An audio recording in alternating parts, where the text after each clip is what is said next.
You know, the dynamics of how the Palestinian territories operate is very, very complex if whoever is watching from the outside doesn't quite understand the culture that exists. Now, from a Western point of view, when we look at politics, we obviously, the model that we have to compare it to is what we deal with here in the West, which is you have representation based on elections. There's a system in place where there's certain times where you vote and candidates can pretty much put their name in and then they start campaigning. That is not how the Middle East operates. Depending on which region, which country you're in, their political system is really affected by their tribal culture. If it's a theocracy, obviously it's almost like a dictatorship. If it's a kingdom, only certain people from certain families are allowed to hold political office. And if it's a tribal system, it really goes back to a 2,000-year-old tribal code, which they have to abide by. And just to kind of put things into perspective, imagine back in the day when the natives in the United States had regions that had territories,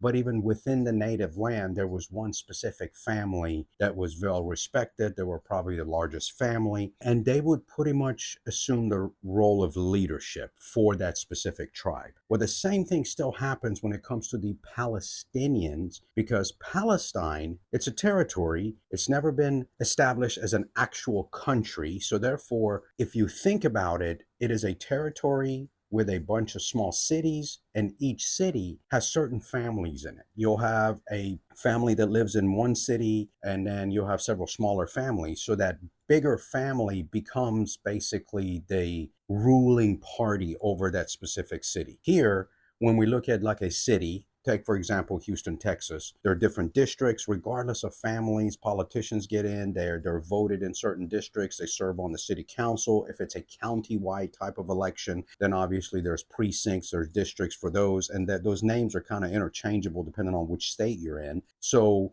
these people are elected into office by the majority of the vote. That is not how the tribal system works. The tribal system goes based on the culture of the larger family has more power. So if we look at, and I'm just going to use an example of, let's say, Nablus. Nablus is a city within the West Bank, Palestinian Territories. Let's say if they have a so-called democratic election, just an average Joe who's a welder is not able to put his name in for a specific district representation. You'll have, let's say, 10 families. One family is involved in business. They're rich. They have a larger scale family. They refer to them as clans. So that family will have a lot more representation. When it comes to violence, depending on what I consider how old school their culture is, some of these families slash tribes become violent towards the other ones because it's a power struggle between who's going to regulate that specific area. And I call it a city. In modern day, we would call it a city. You can kind of refer to it as a village. So I'm trying to give you an overview of how the system works. When we look at the conflicts in the Middle East, you just kind of have to look at what type of government system do they have in place. Is it more modern? Is there an election? Is it a kingdom? Is it a theocracy? All of these things play a role on how to determine how to deal with a situation like this. Now, going back to the Palestinian one,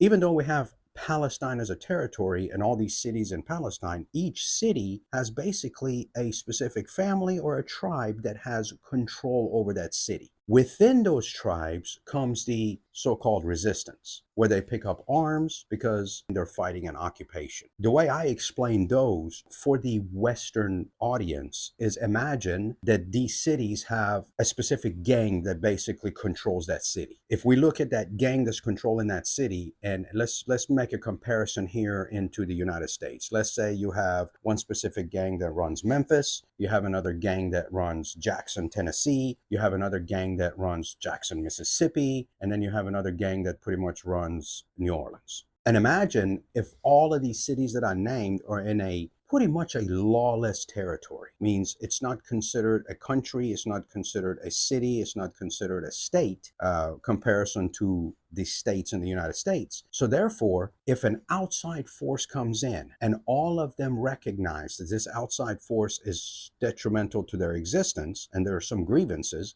even though these gangs are controlling these cities, they will unite against the outside force. When in reality, if it was a matter of power struggle within that particular territory, they would be fighting each other. So for example, if the gang in New Orleans would happen to go up to let's say the territory in Jackson, Mississippi, there would be infighting between the two gangs because they're the ones who are controlling these territories. So when we look at Saraya al-Quds, we're looking at Al-Qassam Brigade, we're looking at Al-Qasim Brigade, we're looking at Lion's Den, we're looking at night riots, you're looking at different gangs per se that are in these different cities, let's say Ramallah, Nablus, Tulkarem, all these different cities within that territory. Typically, these guys would be against each other because each one has its own territory, but they unify under the umbrella of who's the most powerful one in that entire territory because now they have a common enemy. So when you see news reports come out that there was a terrorist attack, you have to kind of look at, okay, where were these terrorists from? Were they from Tulkarem? Were they from Nablus? Were they from this city? Were they from that city? Because they may be operating under the name of Hamas, which is their political organization, or Al-Qassam Brigade. Are they really part of that brigade? No. What it is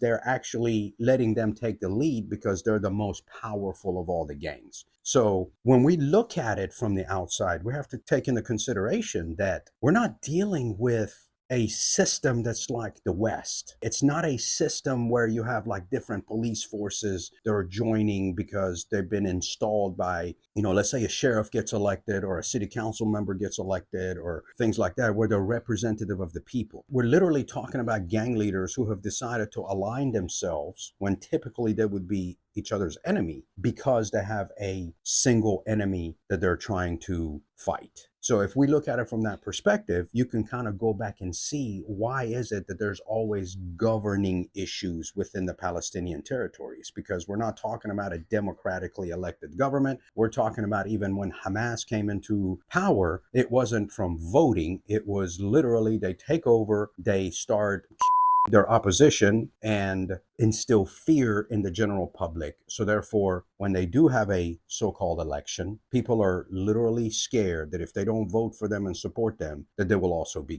This is how the dynamics and the culture of a tribal society works. Now, I don't get into the politics or who's right or who's wrong. Listen, these are problems that they have to work out themselves. People always ask me, what do you think is the solution? We cannot instill a democratic mindset into a tribal society. So my solution would be we find people from within these communities who are actually familiar with somewhat of a democratic environment, let's say a second or third generation Palestinian from a specific city who may happen to be living in Chicago, who knows how the system works here, but yet because he's from, let's say, a city like Nablus, and he's got family there, he's going to be received a little bit more than, let's say, bring in someone from UAE or from Saudi Arabia or Jordan, because again, with a tribal society, they're not going to accept a person from another tribe to control their government, because remember, we're talking about some old school thought process and how the tribes work. No different than, let's say we go to Navajo Nation and there's turmoil within Navajo Nation and we decide, you know what, let's get some Choctaw people to go in there and kind of put their government in place. We're talking about mortal enemies, because the history of the tribal warfare that's happened,